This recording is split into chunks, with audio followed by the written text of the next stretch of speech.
What's up, glitches, and welcome back to Spooky Story Time. If you're new here, my name is Jess. People call me Auntie Matrix, and I read your weird and unexplainable stories. All the stories that we read here are true stories that real people send in. So if you're into stuff like glitches in the Matrix, the paranormal, dreams, and aliens, make sure to hit that subscribe button and turn on notifications so that you never miss a video. Also, make sure to check out my Auntie Matrix merch and all of my other links over at TcV&x.com. The link is down in the description. All the stories that you are about to see were posted last week over on my TikTok, and I've put together a little compilation for you. If you're looking to skip to a specific story, the timestamps are in the description as well. Grab your favorite snack, a comfort item to squeeze, and let's get weird. Let's read some Glitch in the Matrix stories, part 185. Hi, Auntie Matrix. Hi! I have been watching your videos for a while now, and I wasn't sure if I wanted to send this story, but I feel like I need to now. A little background information. I graduated from a small town in high school the year my mom was overseas fighting in Iraq. I had been talking to my dad about what I wanted to do after high school. He suggested I move to Kansas City, Missouri with him so that I could go to college. I agreed, so a month after I graduated, I followed through with our plan and moved. He was living in a two-story house in a nice neighborhood, and I loved the house when I first arrived. On the first floor, there's a bedroom, bathroom, kitchen, living room, and storage closet, and that floor is where Dad lived. I would be living in that basement, which was fine with me because it was basically a whole other living area with a bedroom, bathroom, living room, and kitchen. The only difference was the laundry room in a little room next to the kitchen. Not long after moving in, my cousin convinced me to watch The Grudge, even though I hate horror movies. If you have seen that movie, then you will know that in the bedroom of that house the evil is found in, there is a sliding door closet, the same type of closet in my room in the basement at that time. So of course, I was creeped out by my closet and wouldn't go near it. Trust me, this is relevant. While going to college, I was a nanny at this time. I was caring for a friend's 9-year-old son. Their house was nice, so I loved going there, and I had been watching him for over a month before anything happened. One day, I got this weird feeling like I was being watched. The little boy was with me in the living room watching TV, and he seemed fine, as if he didn't notice anything off. I looked around and didn't see anyone, so I kind of dismissed it. The next day, as soon as I walked in the house, I got the same feeling. I was being watched, but this time it was from above me. The little boy was again in the front room watching TV, which is a few feet in front of me. His parents had just left, so I know it wasn't them, as the bedrooms were on the second floor. So I braced myself and I looked up. Above the door is a ledge with a window, and it was normally empty, but today there was a person sitting there. It was a young woman, early 20s, with shoulder-length brown hair. She was just sitting there looking down at me, swinging her legs and smiling. Nope. Not in a creepy way, though. Are you sure? Of course, I was startled, thinking that someone was in the house, but before I could say anything, the little boy came over to me and asked if I was okay. He noticed where I was looking and glanced up. "Do you see her too?" he asked. I nodded as I looked at him. Who? But before I could say anything else, he spoke again. "She won't hurt us. Her name is Sarah, and she says that she likes me and you, but not my parents. They can't see her. They aren't special." As he was only 9, I didn't ask him anything else because I didn't want to scare him. I finished out the day with her watching us off and on all day. Arriving home, I realized my dad wasn't there, so I go to the basement to change and get comfortable. After changing, I went to my front room to watch TV, but now I feel like I'm being watched again. This was a little bit different because I was feeling scared when Sarah hadn't scared me. After about 10 minutes, I heard a thud coming from my bedroom. The door to my room was open, so when I tried to see what it was, I could see my closet door was now open. I didn't use the closet because of the movie, so I had no reason to open it. Shaking my head, not wanting to even think about it, I turned off the TV because I had forgotten to move the laundry to the dryer from the wash. I grabbed one handful of clothes and placed it in the front low dryer. Then I heard a noise at the door of the laundry room. Looking, I saw nothing, so I shrugged and reached for another handful, but just as I am leaning over to place those clothes in the dryer, I feel a very hard punch land in the right side of my back. I dropped the clothes and spin around to see if maybe my dad had gotten home and was messing with me, but no one was there. I said nope and was running upstairs when I had a feeling that I should look back. Sarah had followed me home and was sitting on the dryer laughing. To this day, she continues to play little tricks on me and my family, but nothing too bad. Since meeting Sarah, I have come to the realization that I am a sensitive, which is why the little boy said that we were both special. I continue to see spirits and talk with them to this day, but nothing has happened like that. So this bitch is still around. What? She punched you in the back. Let's read some Glitch in the Matrix stories, part 186. I died in a parallel universe in 2012. Hi.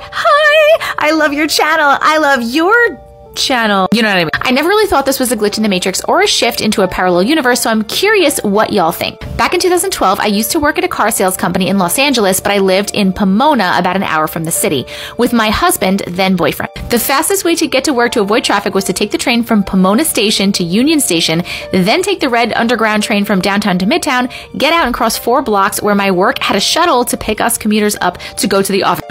I did this route every day. One particular day I was running late, so when I got to the street where my shuttle was, I did a quick look before crossing the street. The shuttle was always parked 200 feet behind a stop sign, so I would cross in front of the stop sign as I always do. When I looked to see if it was safe to cross, I saw a car in the far distance and it seemed far enough away that I would be able to safely cross, since it would have had to slow down to stop at the stop sign.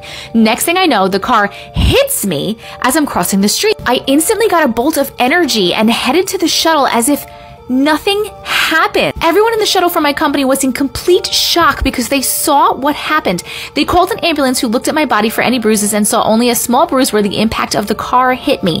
I ended up calling my husband, boyfriend, to come pick me up, and he took me to the ER where they confirmed that I had no internal bleeding and I was completely fine. They sent me home with some painkillers if I needed it. The same night, my husband and I got into a car and drove to our friend's birthday party 2 hours away. I still to this day remember how nonchalantly I got up after being hit.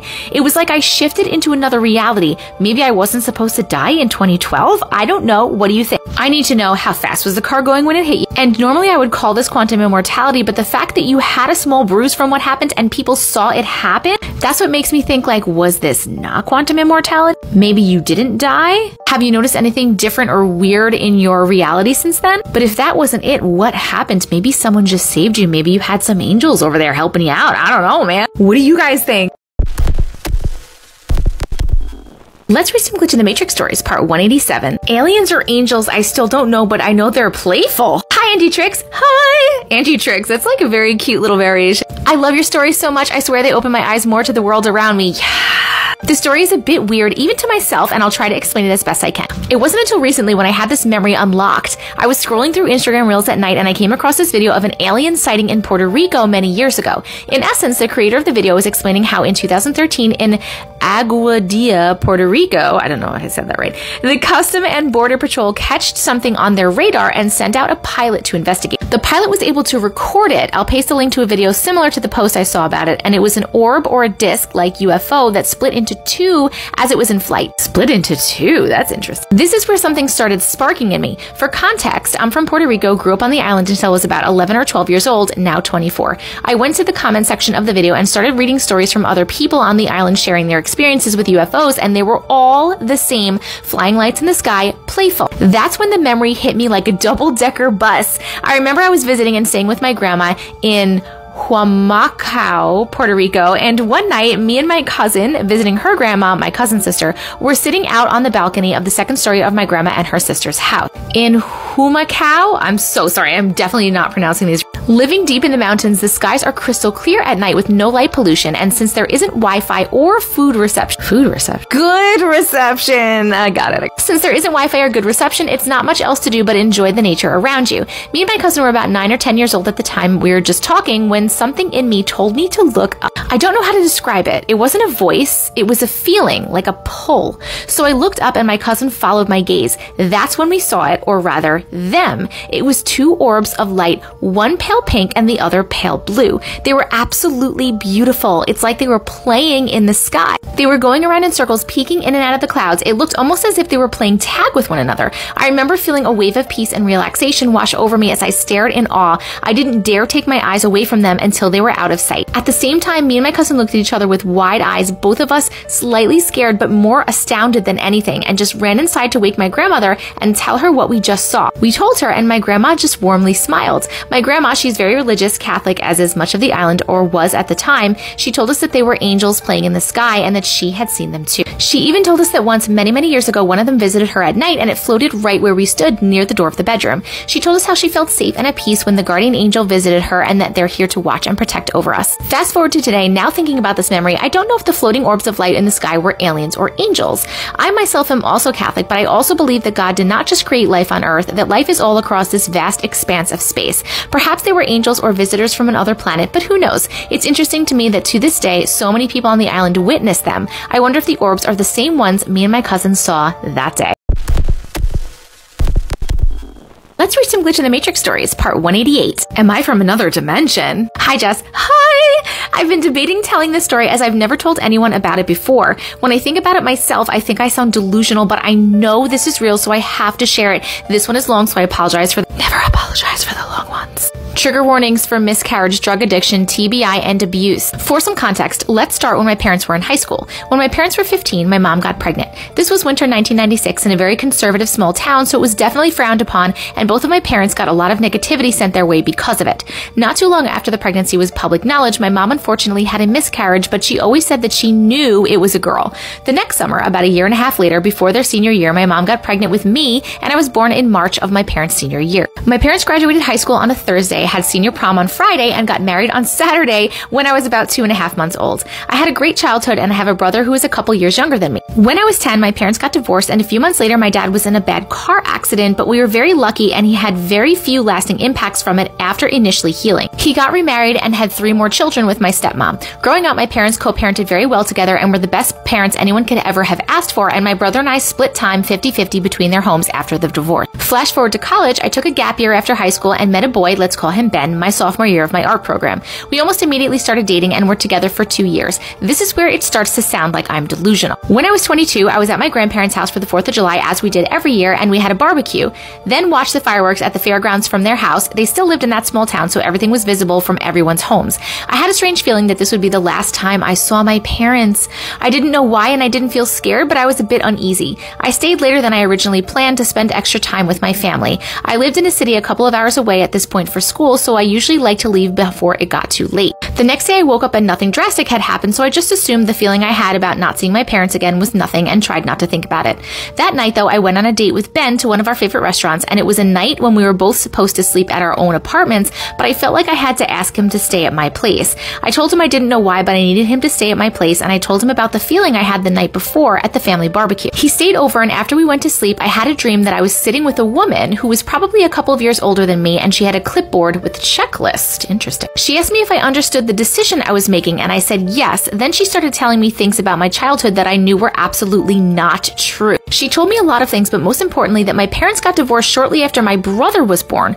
My mom did not take this well and turned to drugs to cope, that my dad's accident when I was 10 resulted in a TBI and he became physically aggressive and abusive, that I don't talk to either of them anymore, they both moved out of the state, and that Ben is not my boyfriend. She told me that I was doing the right thing and left me with the clipboard. I don't know why, but I knew this was my sister and I trusted what she was saying even though I knew she was wrong. I spent hours studying that clipboard trying to memorize every point.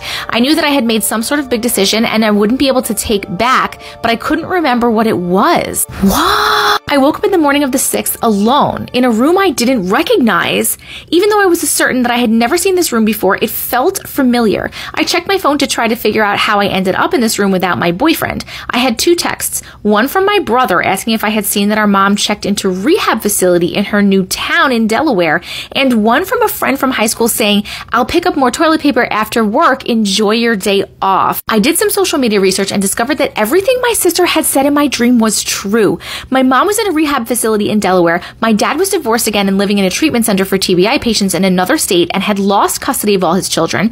Ben was in a 1.5 year long relationship with a different girl from our art program, and I had moved in with a friend from high school after my apartment complex had been sold to another management company. After about 3 hours of research, I knew what my decision was. I believe I switched places with the me from this dimension. I'm not sure why I decided this, whether it was because I thought she deserved a better life or because I knew she couldn't handle something or what. I've had a lot to grieve and be sad about since this happened, but I've been surprisingly comfortable with my decision for the last 2 years. My brother and friends have mentioned that something changed in me, almost like a switch flipped, and I was suddenly no longer as depressed, anxious, or hopeless. So what do you think? Do you think I'm delusional and made up an entirely alternate reality for the first 22 years of my life? Or do you think I switched places with myself to give her an opportunity for a better life and to allow my friends and family the opportunity to see me healed?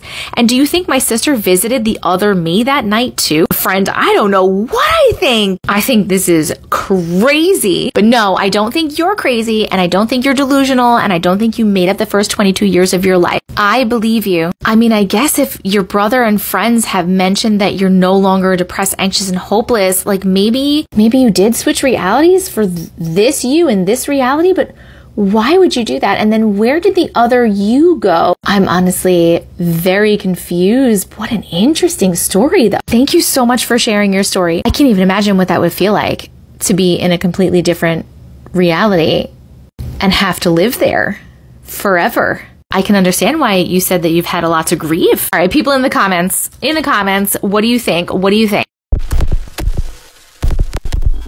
Let's read some Glitch in the Matrix stories, part 189. Hi, Auntie Matrix. Hi! I have a story that I can remember vividly. Exactly 14 days after my 15th birthday, my father passed away. On the third night after his passing, I had a dream that I was in the kitchen where I now was living with my mother. In the dream, my best friend and I were going to bake, and we were each holding up the fruit that we would use in our recipes. She was holding up a strawberry to the kitchen light for further inspection. Everything about this dream's energy changed completely. Something felt like I woke up. I look at my friend who seems to be paused/frozen in place, hand still in the air, dangling a strawberry to the light. You could tell that the dream ended some type of shift. I got scared and suddenly it felt as though I was awake. My father entered the narrow kitchen doorway and brought a mismatched yellow vintage chair from the dining room in with him to sit. That chair didn't belong in the kitchen, and it was an antique that stayed in our vintage decorated dining room. He brought the chair to the table, and as he passed me, I could smell his cologne that he wore, but it was overpowered by his typical scent of stale cigarette smoke. He was a smoker, but my mother and stepfather were not, yet this was his most dominant smell in my dream, the thing that made it so real. I've never smelled anything in my dreams. Never. I instantly knew that the dream had stopped, and I felt suddenly every sense that you get when you're awake. The breeze from the fans, the smell of the cigarette smoke. The hairs on my neck stood up so hard it hurt. I jumped to him, found myself in his lap, hugging onto him, crying as he looked out the kitchen doorway he entered through, sitting in the yellow chair that he brought in. He hated to shave every day, so every few days he would have a face full of his silver stubble. I put my hands on each of his cheeks and tried to get him to look at me.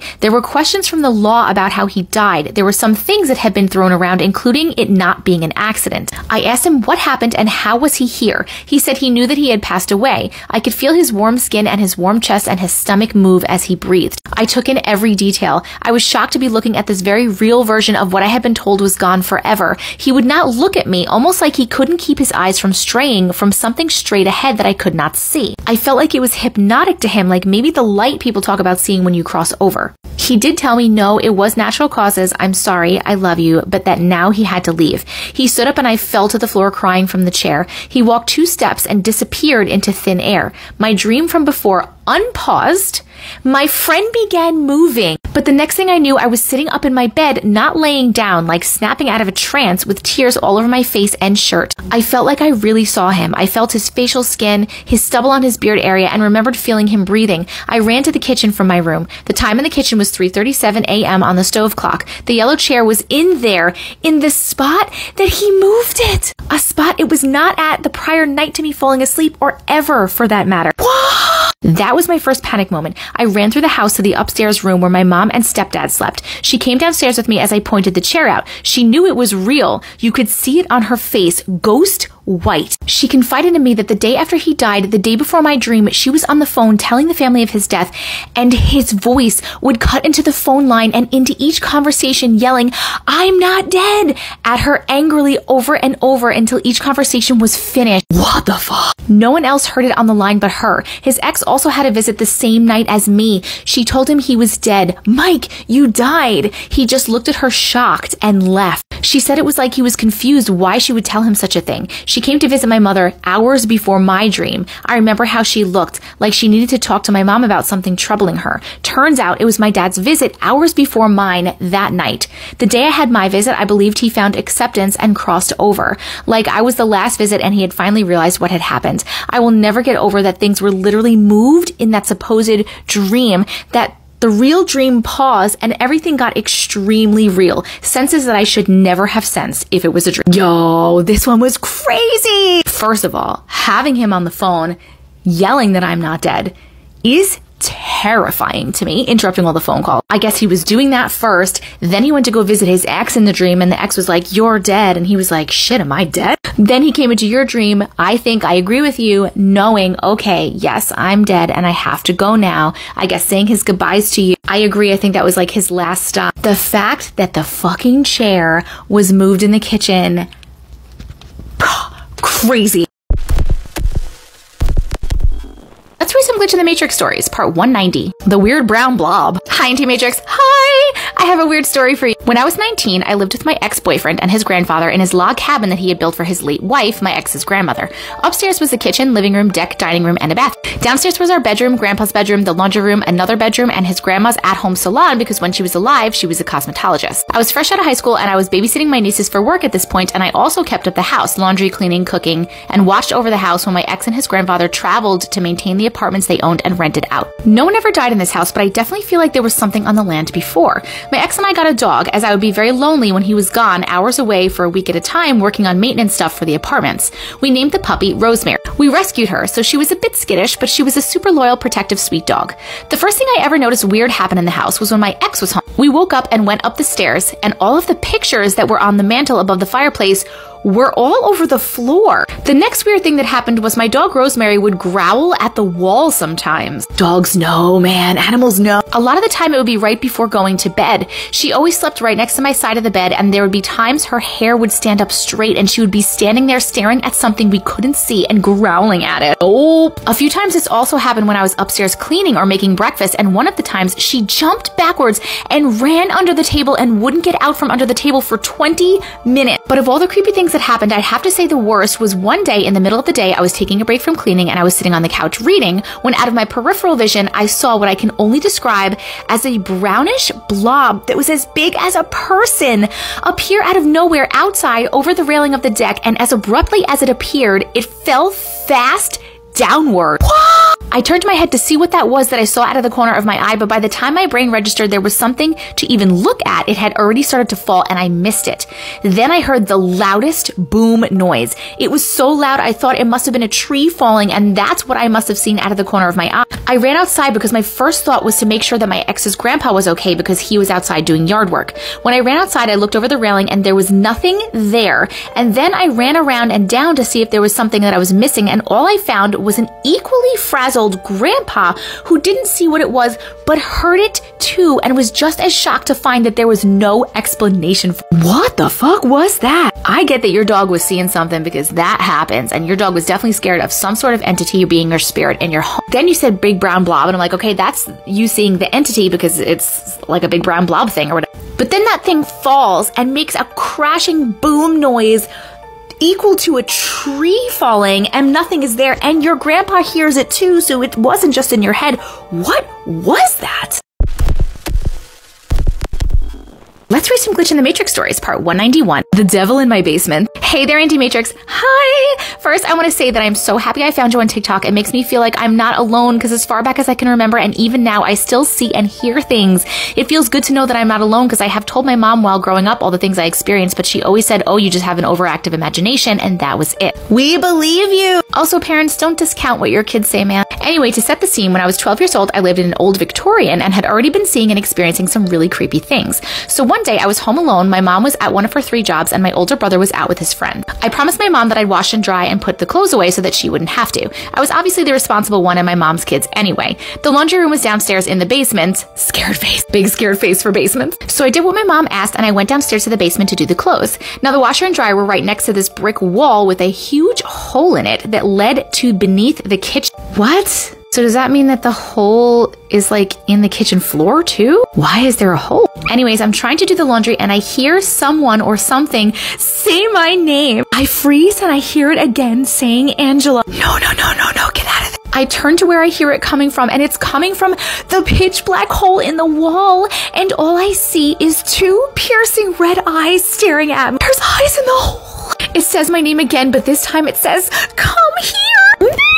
At this point, I'm frozen in terror. Yeah. Until I see these red eyes start lunging at me. What? I ran up the old wooden stairs as I hear and feel that thing behind me. I make it upstairs, slam and lock the door, and then for extra safety measure, I put a chair underneath the hand. At this point, I'm in tears. My cat is hissing at the door, and this thing is banging on the door to open it with a creepy voice. So I scoop up my cat and I go outside with my dog, and I wait for my mom to come home a few hours later, still in tears, and my mom still did not believe. I am so sorry that your mom didn't believe you. That is terrifying. It was chasing you. Did you ever go down in the basement again to do laundry? Did you ever hear that thing again in your house? Did anyone else ever experience it? I have so many questions. I have so many questions, but oh my God, please stay safe. Let's read some Glitch in the Matrix stories, part 192. Why I was scared of the dark for years. Well, I stumbled across your TikTok one day and realized that some things that I experienced as a kid and some as an adult might just be a glitch in the Matrix. I will start with the weirdest and unexplainable one I can remember, well, half remember. I was around 8 or 9, I'm not sure where we lived at the time, as we moved a lot, and I mean a lot. But this is a core memory of mine that I cannot forget and is the day I became afraid of the dark and being alone at night. My memory starts with my mom, older sister, younger brother being at McDonald's. It was the 90s and they had the video games in the play area. We never ate out being that we were poor, so being there was weird in itself. We were so excited we played for what felt like hours on the slide and on the games. Well, next thing I notice is that it's just my family and no one else was there, not even a worker. Weird, right? Being it was just packed not too long ago. Well, my mom says, okay, it's time to go. We spend time getting our stuff together and still not one person in sight. We get to the car and for some reason it seems so much darker than usual. No stars in the sky, no moon, nothing. What is weird to me now as I am an adult with kids is that my brother that night didn't have a car seat, which my mother was very strict on us being buckled properly. Also, he was 3 or 4 at the time. We start to drive and me by the door, brother in the middle, sister by the door. I look out the window and slowly it's getting darker and darker. There are no streetlights, no stoplights, no buildings. We have never lived in the countryside, so for there to be no stores or lights or houses is weird. Well, I look back to my sister to ask her, where do you think we are going? They are gone. I'm freaked out. They were just there. My brother's head was on my lap. Mind you, we are still driving and have not stopped at all. I look to the front seat to ask my mom. My mom is gone too. No one is in the car with me. I am scared beyond belief. I am frozen, not knowing what to do. I unfreeze and look out the window, maybe to see where we are and maybe I can jump out of the car or something. I look out and all I see are skeletons standing on the side of the road. Miles of them all lined up as we drive. I got so scared I felt like throwing up. I turned to take my seatbelt off and was going to jump in the front seat. When I turned back around, my brother and sister and mom were back like they had never left. This is why for years I was afraid of sitting by the door of the car. I had to have the middle seat and would refuse to look out the windows. I always kept an eye out on my family. I refused to go outside in the dark and I slept with my bedroom light on and would never look out my bedroom window or front door of the house at night. Was this a glitch in the Matrix? And I have to say this wasn't the only time that they disappeared on me, but it was the first of many. What? Where did they go? And why did you see skeletons? And how was the car driving by itself? Did you just hop into some like weird alternate timeline that was like really freaky? I would say maybe this was a dream, like you fell asleep in the car and this was like a whole dream, but the fact that they have disappeared on you multiple times, I feel like for some reason you are going like in and out of some timelines or something is happening. Something is happening. Let's read some Glitch in the Matrix stories, part 193. Lost in a state park overnight. Hi, Auntie Matrix. Hi! I recently found your TikTok and binged through all 160 plus Matrix spooky stories and decided that your page felt like a safe place to share my story. Yes! I have had a couple things happen to me that I cannot explain and have hesitated to share them with anyone simply because of how bizarre they really are. We believe you! This one is long, so never apologize. Back in 2011, I had recently moved back in with my parents after a bad breakup and I was living it up with my new friends over the summer trying to forget about him. My friend, we'll call her Mary, and I had heard of a nearby lazy river / waterhole, and so we thought we'd spend the day there, have a couple drinks, and see if we could meet any cute boys. This place ended up being much further than I thought it was going to be, about 45 minutes from my house, but we were already committed, so I drove out there and we wound our way through one of the many state parks in Missouri. We really had no idea where we were going, but the moment we passed the river, we decided to park in the closest parking lot and walk a trail along the riverbank to see if we might run into people. Sure enough, about a 5-minute walk along the river, we saw a large group of people and asked if we could hang out with them. We joined them, everyone was having fun in the sun, and we completely lost track of time. Before we knew it, someone mentioned that the sun was going to set soon and that we all needed to haul ass back to our cars. Everyone started off walking to the parking lot by walking straight through the shallow side of the river, but some boy said something along the lines of, "Watch out for water snakes," and I immediately noped out of the river. My friend Mary and I hopped out and just walked on the trail path that was directly next to the river, the one that we initially came in on. Almost like someone turned off a light switch, the moment we hopped on the trail, it got dark fast.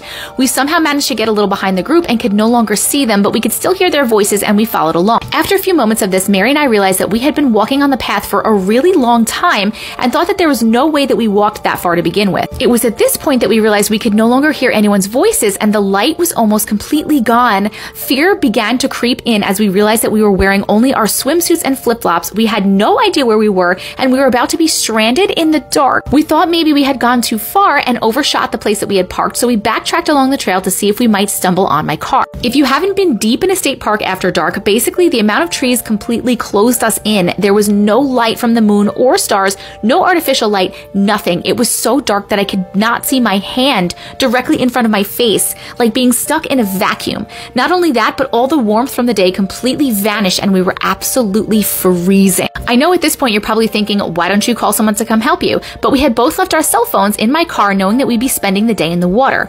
We sat there for a moment unsure of what to do, and the thought of water snakes, animals, and every other possible scary thing began pouring into our brains. We were desperate to find my car, and it was at this point we decided to split up. Why the fuck would you split up in the dark, in a state park, in the damn woods? Bad move, guys. She continued down the path in the direction away from the waterhole, and I continued to backtrack. Surely one of us had to stumble upon the parking lot, and from there it would be easy to get back to the main road to find help or go back in to retrieve the other. We would periodically shout out to each other so we knew where the other was. At least you got some kind of system. I have no idea how it happened, but at one point as we were shouting to each other, I realized that not only was she almost completely out of earshot, but somehow the trail I was on was taking me up a very large hill. This did not seem right at all, as we never encountered a hill on our way in, and so I sort of panicked and decided to head back and follow her voice. The moment I turned around, I tripped over something and tumbled down the hill, tore up my arms and legs on poker bushes, and twisted my ankle. In the process of falling, I lost my flip-flops, so now I was barefoot in the forest alone in nothing but a swimsuit with a possibly sprained / possibly broken ankle. I tried walking on my foot, I really did, but it hurt so bad, and at this point I was terrified of falling again and making my injury worse, so I sat down. I called out to Mary and told her I was injured and that I couldn't keep walking. After an hour or so of calling back and forth to each other in the dark, she found me and we decided to stay put together on the trail until sunrise. In all that time apart, Mary never came across a parking lot, let alone my car, and to continue searching would only put us at risk of getting more hurt or more lost. This was when things got weird. Now it's getting weird. I told Mary that we could take shifts sleeping and that she could go first, but I knew deep down that there was no way in hell I'd be able to sleep out there. So I sat up alert, in pain, listening to the crickets and the frogs in the forest, going back over everything in my mind, trying to figure out where we went wrong. After about an hour of sitting there, I noticed something really off. There were no sounds at all. Nothing. No frogs, no cicadas, no crickets, no movement, just complete silence. I said something about it to Mary, but realized that she had fallen asleep, so it was just me. I told you before, it was so dark I couldn't see my own hand in front of my face. Well, that hadn't changed. I couldn't distinguish where the path that we were on was. I couldn't make out the trees or the bushes. All I saw was pitch black. I felt this really ominous vibe, like something evil was watching us, and the hair on the back of my neck stood up. All I could think was, this is how people die mysteriously in the woods. Suddenly, everything began to shift from eerie and evil to almost protective, like someone or something was placing a shield around us. It was in this moment that I saw the first thing I wasn't able to see since the sun had set hours ago. These figures emerged about a football field away, and although there was no moonlight, they were illuminated. Almost pale silverish blue, and they were so skinny. At first I thought they were deer, but then I studied them more closely. I realized whatever it was standing on 2 legs and had a head similar to you and me, but much skinnier than humans. It's aliens! I didn't feel any fear when I looked at them. In fact, all I felt was complete peace and safety, like they were watching over us. I thought my mind had to be playing tricks on me, that maybe I was just looking at trees, but they were moving. They moved like you and I might move if we were adjusting our weight from one hip to the other. It looked like maybe they were having a conversation with each other, probably wondering what to do with these 2 dumb humans who stumbled into their forest.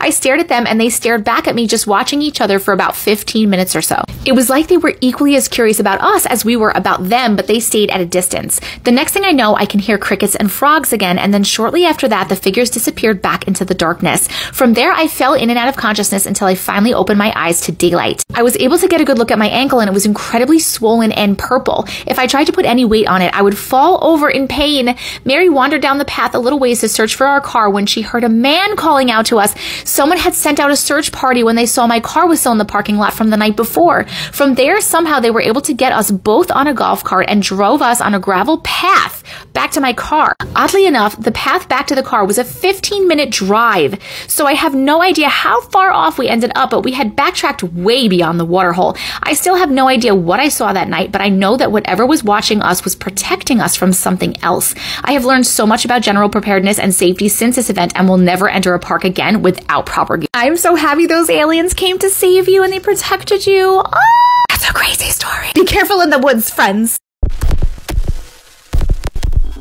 Let's read some Glitch in the Matrix stories, part 194. Hi, Auntie Matrix. Hi! For First of all, I want to say I love hearing the stories you read. I have been following you since your first ever Glitch in the Matrix post. You're an OG follower. Hello. Thank you so much. So this is going to be quite a long one. When I was 11, my mom and dad moved into a beautiful 4-bedroom house. It was in an old village and it was quite an old house. Everything seemed okay until a few months in. The first thing I noticed was I was eating dinner in the front room and I felt someone watching me through the crack of the door. I turned around and saw a dark figure. With me being only 11 years old, I brushed it off. How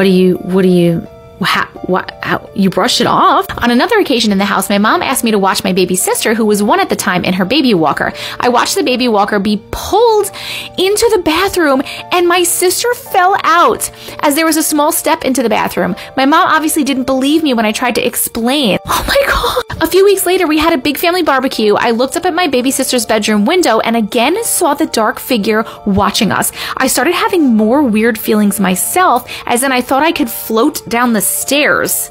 And one night I was having a nightmare, so I got into my parents' bed.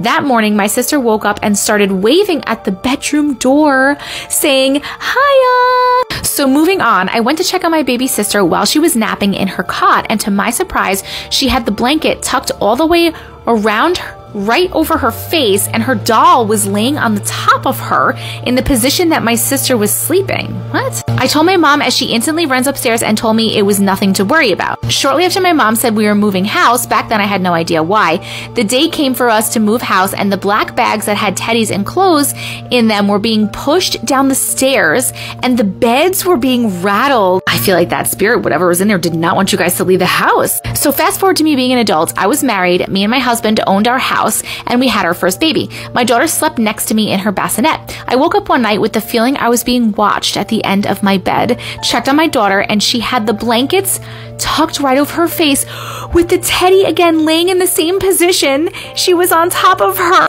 Okay, now I have chills. At that point, I didn't remember that this had happened to my sister. A few years later, me and my husband had the second daughter. Again, she slept in a bassinet next to me. You can guess what happened next. I woke up, checked on my baby daughter, and again, the blankets were tucked fully in right over my daughter's face. At this point, I was confused and scared, so I told my mom. Here's the strange and scary part. This whole thing has been strange and scary. She explained to me that her and my father lived in an extremely old house when I was born. The house felt odd from the start. She would put me to bed in my crib, and every night she checked on me. The blankets were tucked in over my face with my rag doll laying on top of me. No.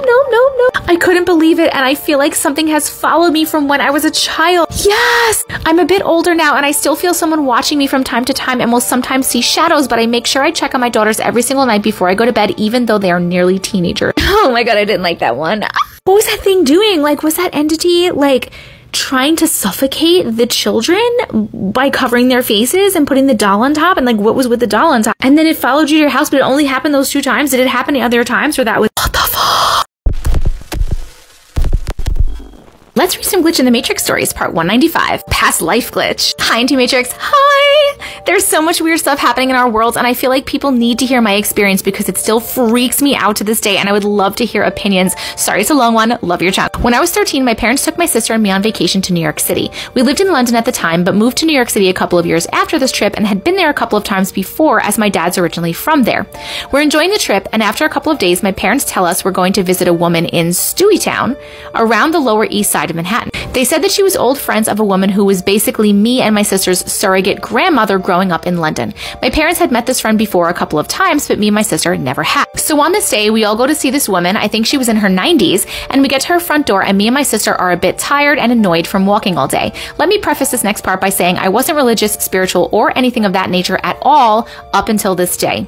We ring her bell, and the old woman opens her apartment door, and we walk in. My whole body feels like it's immediately hit by what I can only describe as a huge, overwhelming wave of realization and shock. I knew this apartment the second I walked in, and it felt like I had lived there for decades. I literally cannot put into words how familiar and close I felt with this apartment. My parents are greeting her and chatting away, and I'm standing paralyzed by this feeling, and my heart's going a mile a minute. For context, the front door opens up into the living room, the kitchen is to the left, and to the right there's a corridor leading off the living room that has 4 doors. I start freaking out internally and ask my parents, wait, have you brought us here before? I know this apartment. And they're like, no, we never brought you here and you haven't met her either. So I'm trying to tell them, no, I know this place. I've lived here. I'm so freaked out at this point, I can't move from the living room, and I stayed right by the front door. And in my head, I'm picturing vivid, detailed images of all the rooms in the apartment, almost as if my brain is telling me, look, see, you do know this place. So then I'm pulling my mom's arm and dad telling them to go look in the rooms and tell me if what I'm picturing is accurate because I feel too terrified to look myself. This whole thing is also awkward as we just entered this woman's home and my parents are trying to talk to her and I'm on the side looking stressed and whispering to them. Anyways, I tell my parents to go down the corridor and start describing to them from my mind. The first door on the right is the home office with floor-to-ceiling bookshelves that wrap around the right wall to the back wall and a wooden desk against the left side of the room with lots of mail and drawers. They go in and come out looking weirded out and they're like, yeah, it's exactly as you described. I can't believe it, so I peek my head around to see for myself, and now I'm freaking out internally even more, seeing it with my eyes, just as I was seeing it in my mind. This is crazy. I then tell them to keep going down the corridor and give full details as to what each room is and how it's laid out, furniture, window placement, beds, everything, and they go look and come back to me in the living room, and they're like, yeah, that's completely accurate. At this point, we're all freaked out, and my parents are still trying to socialize normally with the nice old woman. There's something else that's also freaking me out even more. In the living room, there's a statue that was almost 1 foot tall, placed on a small round coffee table by the windows on the left side of the living room. It was a darkish gray metal statue of a woman standing with her hair sticking out around her head that sort of made a big hair crown that looked like sun rays. I still don't understand how I saw it to this day, but this statue had what I can only describe as a whole aura surrounding it. This bright, intense light that I could see was pulsating slowly, bigger and smaller, outlining the whole thing. I noticed it immediately as I walked into the apartment. It felt like the statue wanted me to see it, and I was begging for my attention, standing out to me so much out of all the clutter and the ordinary items. I had never before or since seen anything like an aura. I didn't even believe that they were a real thing. I tell my parents and sister the statue was glowing and asked if they could see it too, and they all said, no, what do you mean it's just a statue? There's nothing. And I looked back at their worried faces and back at the statue, and I just couldn't believe what I was seeing. My skin was crawling, and I had this overwhelming, terrified feeling the whole time we were there and trying to whisper, beg my parents to leave as soon as possible, which we did after about an hour. I'm now 30, and to this day, I can still picture the entire apartment layout, furniture, statue, every little detail as vividly as the day that I was there. It still feels like I lived there for decades, and I still wonder what that statue was about. Nothing like this or anything remotely similar has ever happened to me since this day, and it still weirds me out. That is so crazy. You were definitely there in a past life, or maybe you lived there in an alternate reality. What was that statue about? I can't even begin to try to figure out why you were seeing a statue glowing. Was that the thing that was giving you the memories or the power to remember that, or what? Okay, I need opinions, especially on this statue, please. That concludes our creepy compilation for today. If you enjoyed this, you might also enjoy catching me live on TikTok, where we hang out, read people's stories, and chat about them. We have an awesome community of open, loving, and accepting people where our motto is, we believe you. That community extends to Discord as well. Please come and join us in Discord. You can hang out with like-minded people, and I have an announcements channel where I announce things like when I'm going live on TikTok, when I'm posting a new YouTube video, when I'm dropping new merch. It's just a good place to be. You can get the links to my TikTok, my Discord, and everything else over at TcV&x.com, linked in the description. In the meantime, you might want to keep it going here and check out this video or this playlist.